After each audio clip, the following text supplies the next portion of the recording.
La emisora cultural Remigio Antonio Cañarte presenta Exploraciones Siglo XXI. Este es un programa para la audiencia de Colombia y el mundo. La ciencia, Tecnología, investigación, descubrimientos, universidad y academia. la actualidad y el conocimiento en sus manos. Desde este momento en Exploraciones Siglo XXI.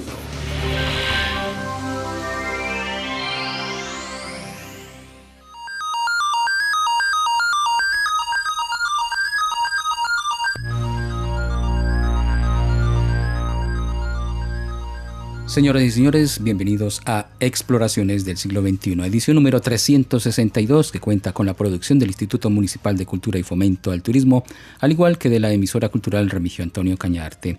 Hoy les acompaña en la presentación y dirección de este espacio Juvenal Gordón, con los invitados de la corriente progresista de intelectuales del eje cafetero. Ellos son Jonathan Sandoval y Pablo Alzate, que estarán llevándoles a ustedes la continuidad de este espacio en el cual hemos venido tratando el tema de la religión y la filosofía. Hoy con este asignado tema para llevarles a ustedes una discusión acerca de cómo influyen en la sociedad estos conceptos. Además, tendremos cómo podemos tratar el tema con el asunto de la religión y la política en su contexto general. Así que bienvenidos, Pablo. Muy buenas noches. Buenas noches. Jonathan, buenas noches. Buenas noches. ¿Cómo está la corriente en esta actualidad? Mucho trabajo, muchas tareas. Sí. Las personas que les han comentado acerca del programa. Pues la gente ha recibido bien el programa, Sí. ¿cierto? De pronto pediría un poco más de continuidad, pero hasta ahora hay muy buen balance. Tú mencionabas, Jonathan, en este momento una conferencia que va a tener Pablo. Coméntanos, ¿dónde va a ser? Sí, la Asociación de Ateos de Pereira, que fue recién, pues lleva poco tiempo desde que se creó, para realizar una serie de charlas de difusión científica. La primera va a ser este sábado, 10 de mayo, a las 4 p.m. y la charla se llama El impacto del darwinismo en la sociedad. La charla se va a realizar en el Hotel Benidorm, que queda en la calle 21, número 720. Eso queda a una cuadra de la Plaza de Bolívar, queda como en la parte de atrás de la catedral. Entonces, todos cordialmente invitados. 4 de la tarde. 4 de la tarde, sí. 4 de la tarde. Sábado. Repítenos, ¿cuándo? Este sábado 10 de mayo. ¿En este dónde? sábado que viene en el Hotel Benidorm, que queda en la calle 21, número 720, en la parte de atrás de la catedral, cerca de la Plaza de Bolívar. Muy bien. Bueno, Pablo, tenemos el tema de ciencia y filosofía. Sí. Coméntanos qué tienes para esta noche. Bueno, hay un planteamiento de un filósofo francés que se llama Michel Onfray, en un texto que se llama Manual de Ateología, donde él dice que es fácil de alguna manera renunciar a las creencias religiosas, pero más difícil es escapar a la episteme religiosa. O sea, podemos decir que somos ateos o que ya no creemos en seres sobrenaturales, pero seguimos manejando todo el rasgo de comportamientos, de pensamiento y de conducta atado a esas creencias. Por eso, digamos, más importante que refutar las creencias dogmáticas o religiosas es encontrar las raíces del pensamiento filosófico, de las raíces del pensamiento religioso, y para eso es importante acudir a la filosofía. Digamos, puede haber dos grandes campos de análisis de este tema. Uno en el campo cognoscitivo o epistemológico y otro en el campo psicológico del comportamiento del individuo. En el campo cognoscitivo, la religión se alimenta de una contradicción fundamental del saber, que es que todo saber implica también un desconocimiento. Desconocimiento y saber son una unidad de contrarios que nunca se agotará. El conocimiento es infinito, pues porque el universo es infinito y porque está en permanente cambio.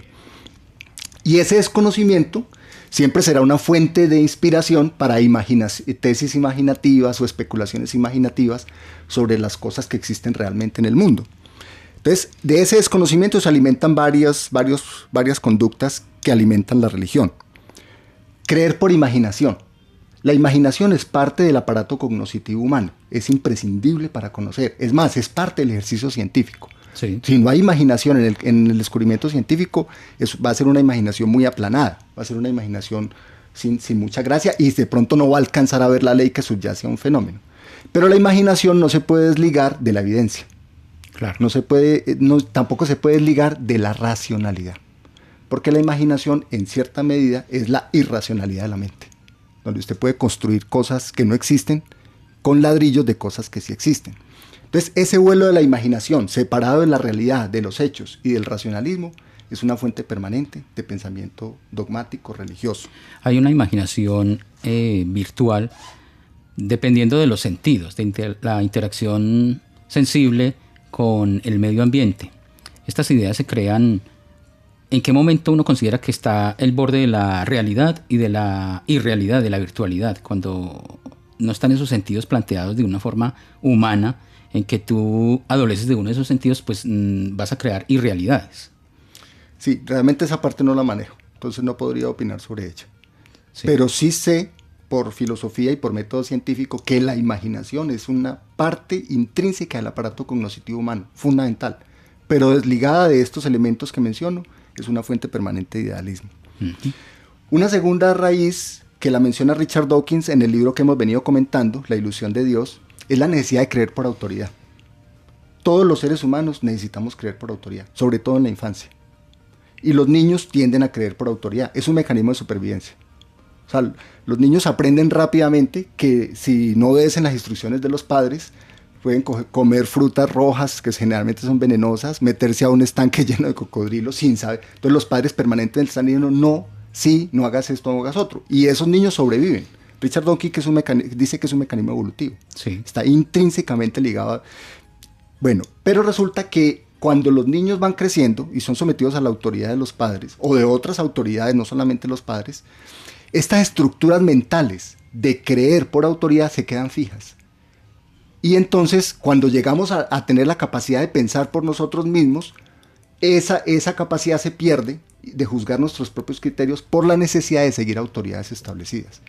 Entonces, también eso se mezcla en un mecanismo que Erich Fromm menciona, en El miedo a la libertad, un clásico, de la necesidad de tener grupos que sustenten la actividad de un individuo, buscar grupos que nos den como protección. Eso también tiene unas raíces evolutivas. Uh-huh. Conclusión, todo eso lleva a que la gente busque la seguridad de un grupo y la seguridad de alguien que le diga cómo pensar. Uh-huh. Y esto es un mecanismo que funciona a nivel de masas. Sí. Y explica mucho el crecimiento de las iglesias. Entonces, ojo, porque la necesidad, siendo una necesidad creer por autoridad, y todos creemos en la autoridad de un cirujano cuando nos va a operar de urgencias, Claro. o cuando nos subimos a un avión y necesitamos llegar, confiamos en el piloto, en su autoridad. Claro, y claro. eso es algo necesario en la sociedad, pero frente a eso no podemos caer en una posición dogmática de no pasarlo por nuestro propio cerebro, no verificar por nuestros propios medios y llegar a una conclusión. Pablo, ¿hasta Sí. qué momento parece que fuera como hereditario la autoridad, que lo más facilista es dejarse llevar, más no tener la autonomía de uno decidir por sí mismo? Es algo muy enraizado en la evolución, ¿cierto? Pero nosotros ya superamos la evolución propiamente. Nosotros ya son leyes sociales. Seguimos evolucionando, pero lo que rige la sociedad humana son las conductas educativas, ¿cierto? Las conductas políticas, las conductas sociológicas, y las evolutivas tienden a quedar como en el subfondo, ¿cierto? Allá, operando de manera inconsciente. Sí. Si nosotros no hacemos consciente el proceso educativo, el proceso de conciencia política organizativa, estas fuerzas nos dominarán. Claro. Por eso es tan importante tomar conciencia de ellas. Claro, claro. Por último, en el terreno cognoscitivo, el sistema actual no le interesa mucho que la gente piense. Tampoco se están creando las condiciones y habilidades de pensamiento para que los individuos puedan juzgar por sí mismos los hechos. Hoy sabemos, y Noam Chomsky escribió un ensayo que es muy leído en internet, que se llama 10 estrategias de manipulación mediática, donde la tesis fundamental es que en este momento se está trabajando prácticamente para estupidizar la sociedad. O sea, por los contenidos que se le están transmitiendo a la gente, por la manera tan banal como se tratan, por la superficialidad evidente, por lo placentero que es el medio digital. Correcto. Y audiovisual. Correcto. Que llega un momento en que la gente se entrega simplemente sí. a una vivencia placentera, pero no es racional, no es pensante, no exige esfuerzo. Uh-huh. Y eso es prácticamente una castración de las capacidades mentales. Ese botoncito para activar ese esfuerzo, ¿dónde está? Pues está en el pensamiento crítico, ¿cierto? Está sí. en tirar la contradicción, la necesidad de la duda, la necesidad de pensar por sí mismo, ¿cierto? De enfrentar los problemas y no buscar soluciones en otros. Ante todo, primero, pensar el problema uno mismo. Claro que uno puede ir a buscar un autor, una autoridad, una biblioteca, una enciclopedia, pero primero pensar uno el problema. Sí. Eso es una costumbre sana. En los capítulos de Cosmos actuales planteaban ese hecho con Giordano Bruno y otros autores, Newton. ¿Por qué la sociedad se deja llevar si lo mejor es cuestionarse a esas leyes y a esas autoridades para no ser como un borrego que se deja llevar por sí mismo sin la autoridad misma del pensamiento personal de decidir no, porque uno tiene que creer todo a fe de ciegas. Si lo mejor es cuestionar para evolucionar en ese cambio mental. Eso es lo de la tesis de Erich Fromm del miedo a la libertad. Es que ser libre tiene unas responsabilidades con uno mismo. Claro. La incertidumbre. Sí. La necesidad de guiarse por sí mismo, ¿cierto? De no confiar en los otros, sino en sus propias capacidades. Obviamente uno se tiene que asociar. Sí. Pero primero usted tiene que afincar su propio pensamiento. Y eso es dificultoso. Eso implica una dificultad. Entonces, digamos, hasta allí, las raíces propiamente cognoscitivas. La religión también se asienta en unas raíces psicológicas. O sea, el ser humano psicológicamente busca la religión por varias razones. La primera razón es porque el ser humano es el primer ente de la naturaleza que toma conciencia propiamente de que está vivo. O sea, nosotros sabemos que estamos vivos y por lo tanto sabemos que vamos a morir. Los animales no saben eso. En los animales inferiores es obvio. En los animales superiores, de alguna manera, su mecanismo cognoscitivo los está acercando a una forma de pensamiento y de reflejo condicionado, pero muy limitado, donde no han tomado conciencia de eso. Entonces, lo primero es que nos encontramos frente a la dura realidad de la muerte. Y fruto de esa imaginación que hablábamos en la etapa anterior, sí, usted llega a construir un mundo más allá de la vida. O sea, las religiones nacen con la ilusión de que hay una vida después de la muerte. Y ese es un mecanismo psicológico para soportar la terrible realidad de que nos vamos a morir. Claro. Y la religión trabaja sobre eso. Claro. Y se asienta fuertemente en ello. Es un mecanismo de consolación frente a la realidad de la muerte. Y la ciencia pues destaca el hecho de darse cuenta mediante el método científico y aplicarlo de que esa es la verdad, yo no llamaría absoluta, sino que es tan cercana a lo que realmente son las cosas, pues para quienes consideren de esta forma que esa irrealidad es la trascendencia de querer vivir más allá nuestra propia existencia acá. Claro. Y lo que pasa es que con eso hicimos una apuesta muy alta y perdimos mucho. Porque filósofos como Platón sustentaron esta idea. El mundo real es el mundo de allá. Y el mundo de acá no es un mundo real. O sea, realmente hay un mundo ideal, que es el mundo donde las cosas realmente funcionan como son, sí, y son perfectas. Y por lo tanto, la idea de estar aquí es solamente como un castigo. Y la famosa metáfora de la caverna es eso, ¿cierto? Sí. Estamos atrapados en el mundo de las cosas, pero el mundo de las ideas es un mundo muy sublime, muy superior. Y cuando él bebe la cicuta, precisamente en Fedono del Alma, uno de sus diálogos socráticos, él dice, yo estoy muy feliz, porque me voy del mundo de las cosas, que es un mundo imperfecto, sucio, manchado, y me voy para aquel mundo donde todo funciona como debe ser, porque allá están las ideas en su forma más pura. De esa manera, dice Michel Onfray en su libro, renunciamos a vivir en el único mundo que realmente tenemos, que es este. Claro. Por una ilusión de un mundo, pues que para nosotros y para la ciencia no existe, y realmente no existe. No hay ninguna prueba de que ese mundo exista. Entonces la gente se la pasa sufriendo en este mundo, negándose cosas de este mundo, claro, esperando a aquel otro, pero renuncia al único que realmente tiene. ¡Qué tragedia! Claro. Dentro de los últimos papas he escuchado acerca de que no piensen que el infierno está más allá, sino que está acá mismo. Eso no es asumir esa realidad de acá y no esperar más allá. Claro, puede ser una extensión de ese pensamiento. Otra cosa que justifica la existencia de la religión en el plano psicológico es que en la historia ha sido muy dolorosa para la gente, para las mayorías, digamos, llamémoslo así, para las masas populares, los esclavos, los siervos del medioevo, los obreros y subempleados en la sociedad actual. Es una vida de sufrimiento durísima. La religión ofrece un mecanismo de consolación a todos los desvalidos, utilizando una metáfora de Dostoyevski, a todos los ofendidos y humillados de la tierra, sin la cual no podrían soportar la existencia en el mundo presente. Y viene el cuento de las bienaventuranzas, ¿cierto? Entonces la religión ofrece ese mecanismo. No importa que tú sufras en este mundo, vas a ser el primero en el otro. Bienaventurados los pobres de espíritus, porque de ellos será el reino de los cielos. Y la gente se aferra a eso. Uh-huh. Y sin eso, de alguna manera, no podría vivir.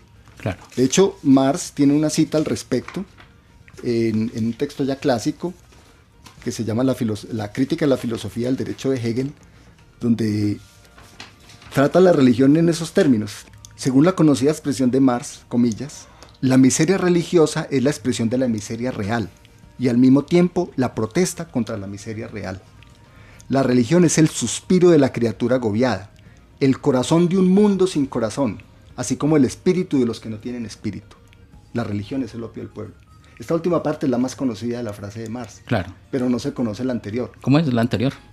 Básicamente, en una sociedad que no tiene corazón, porque trata a la inmensa mayoría de la gente de una forma muy despiadada, la religión ofrece una especie de falsa consolación.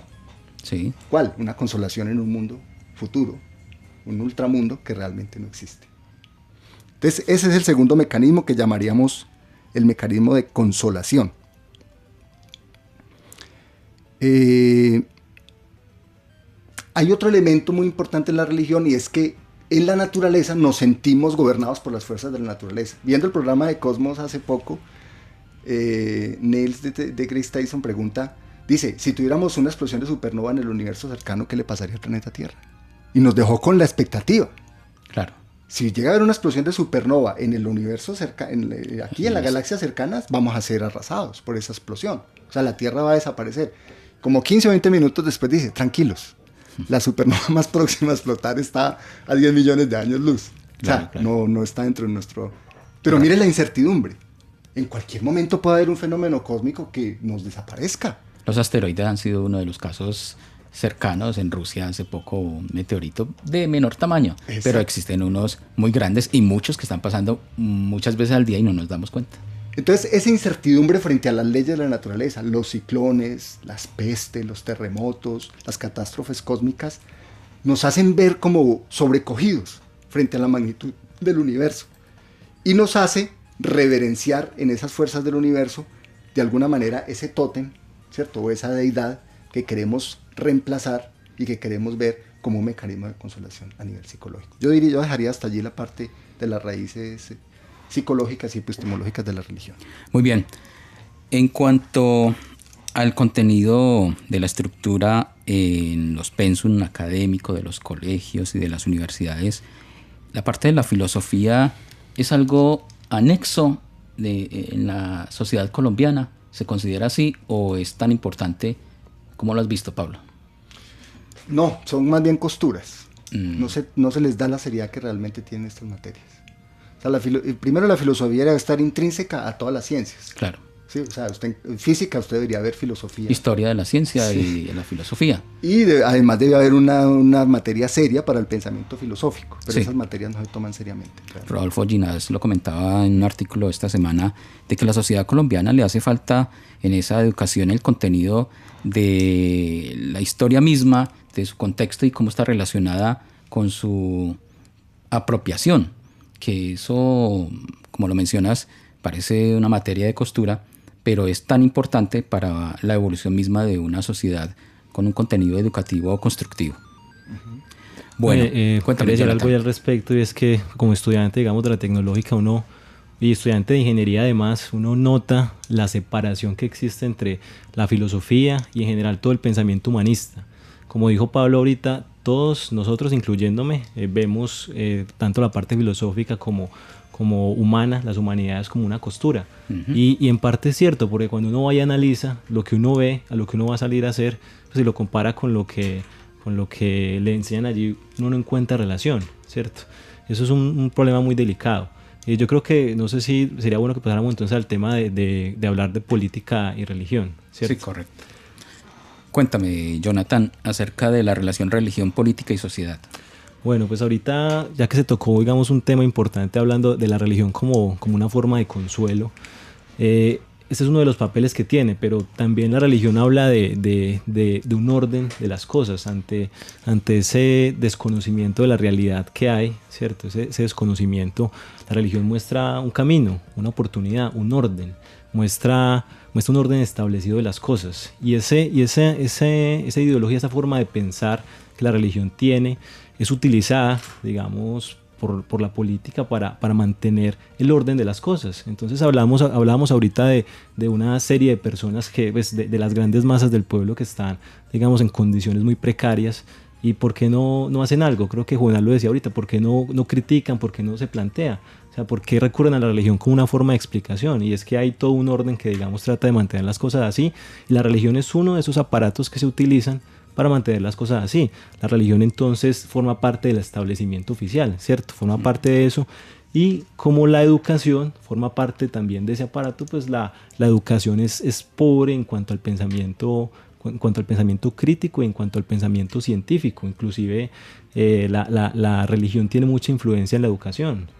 O sea, hablamos de que hay escuelas de diferentes religiones, por ejemplo la católica, universidades, ¿cierto? Que influyen mucho en qué se ve. Y aunque la ciencia se muestra allí, muchas veces los puntos, digamos, más álgidos, más críticos, como el tema de la evolución, se muestran de una manera muy superficial y distorsionada, muy equivocada. ¿Para qué? Para no lastimar, digamos, las bases fundamentales de un pensamiento religioso que en últimas es un pensamiento dogmático, ¿cierto? No solamente en la educación, digamos, tienen un papel. También vemos que en el aspecto económico, digamos, las religiones mueven mucho dinero, ¿cierto? Mueven muchísimo. Hay muchas iglesias que a través de sus rebaños, por así decirlo, les reúnen dinero y además las iglesias tienen mucho trabajo social, con campesinos, mujeres, tienen trabajo con jóvenes, con juventudes, y esa parte económica y esa parte social se relaciona con la parte política, porque en últimas estamos hablando de votos. Estamos hablando de votos que se movilizan en función de un ideario, digamos, político, ¿cierto?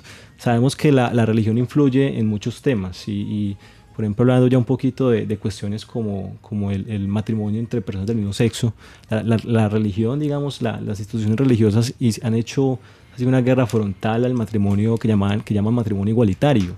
Igualmente, la cuestión del aborto con la mujer es un tema que la religión, digamos, ataca muchísimo. El tema de la eutanasia también. Entonces, estamos hablando de que la religión está muy metida en la parte política, ¿cierto? En la estructura de la sociedad. ¿Y por qué abogamos nosotros? Por una separación de la iglesia y del Estado, y de una separación de la iglesia de la educación. Y en últimas, la religión es ¿qué? Un asunto personal. Cada persona tiene derecho a creer, pues, en lo que quiera, y no debería ser ni perseguida ni tampoco ridiculizada por esto. Impuesta. Ni impuesta, no puede ser. Es una cosa. Creo que Pablo ahorita hablaba de los niños, de algo que habla Richard Dawkins, que puede ser hasta un crimen imponerle a un niño una religión. O sea, él se sorprendía cuando decían, es que un niño católico, pero no es un niño católico, es un niño de padres católicos. ¿Pero por qué piensan que es católico? Porque los padres le imponen sus creencias, digamos, particulares. Y porque el niño es especialmente vulnerable a la creencia de los padres. O sea, claro. Digamos, una extensión del derecho de libertad de conciencia para nosotros debería ser que los niños no deberían tener influencia religiosa hasta que no cuenten con la edad para juzgar con su propio criterio. Correcto. O sea, en cierta medida es un crimen ideológico. Y adoctrinar a un niño cuando no tiene las capacidades realmente para pensar en ello. Muy bien, Jonathan. Pues interesante el tema para seguirlo discutiendo. Hay que sacar el espacio para ello porque hay mucho de donde extraer este conocimiento y esta aplicación en la sociedad. Pablo, a manera de conclusión, la política y la sociedad no van mezclados con la religión. O sea, la religión es una cuestión de conciencia individual y debe respetarse como tal. O sea, hay derecho, la gente, y lo mismo el ateo. El ateo o el religioso es una cuestión individual. La persona verá si cree o no cree y no debe ser atacado, claro. No debe ser discriminado, no debe ser seleccionado según sus creencias. Eso pasa mucho, por ejemplo, en los trabajos, para acceder a becas, para acceder a puestos, ¿cierto? Si usted es de cierta creencia religiosa, puede ser segregado o puede ser seleccionado. Entonces, no, realmente pues es una cuestión individual, debe ser tratado así. Es un error muy grave prohibir la religión. ¿Por qué? Porque prohibir la religión es una forma de estimularla. Las cuestiones ideológicas no se prohíben, se discuten. Correcto. ¿Ya? Bien dicho. Sí, se discute. Entonces, el debate está abierto y nosotros, por eso estamos viniendo al programa, porque nosotros queremos precisamente dar el debate. Entonces, realmente creemos que la cuestión se maneja así. Pero en cuanto a los mecanismos del Estado y de la sociedad, exigimos la separación de la Iglesia y del Estado, que para nada están separadas. O sea, todos sabemos que en Colombia, por ejemplo, el Estado patrocina buena parte de la educación en manos de religiosos, de escuelas de preescolar, primaria. Mejor dicho, la religión, y sobre todo la religión católica, tiene bien tomada toda la estructura educativa. Toda. Por ejemplo, no vayamos muy lejos en Pereira, yo le puedo mencionar aquí, Colegio Calasanz, Colegio La Salle, Colegio Cristo Rey, Colegio Salesiano, las franciscanas, la enseñanza, por hablar de colegios que tienen primaria y secundaria. Aquí también hay una universidad que es católica, que es de la diócesis. Sí. Sin hablar de toda la red de preescolar, Claro. donde están metidas las religiosas. Claro. Bueno, queda planteado esta cuestión para explorar cada vez más, pues la corriente de intelectuales del eje cafetero está aportando este conocimiento aquí en Exploraciones del siglo XXI. La invitación queda abierta. Jonathan, ¿dónde pueden recibir comentarios acerca de nuestro espacio y de la corriente? La idea es que visiten la página cienciaconelpueblo.org. Ahí publicamos artículos mensualmente, hay una buena cantidad pues, que se publica, y por ahí nos pueden contactar. Se pueden enterar de las actividades pues, que realizamos, de las campañas que adelantamos. Muy bien. Los estamos invitando, Pablo. Anunciar que el próximo mes empezamos entonces con el nuevo tema, que basado en el libro de Carl Sagan del mundo y sus demonios, sobre ciencia y misticismo. Sí. Ciencia y pseudociencias, ¿cierto? Y vamos a trabajar también varios programas sobre este tema. Estoy invitando a la comunidad de la emisora cultural Remigio Antonio Cañarte para que se comunique con nosotros en nuestro correo de la emisora o por las redes sociales, al igual que en el 324-8777. Sus comentarios serán bien recibidos. Estaremos extendiendo más el programa para este conocimiento y contenido a través de nuestra estación radial. Les quiero agradecer, Pablo, Jonathan, por estar esta noche aquí en Exploraciones del siglo XXI. A ustedes, muchas gracias. La invitación queda abierta para el próximo miércoles a partir de las 19:30. En la presentación y producción de este espacio les ha acompañado Juvenal Gordon. Una feliz noche.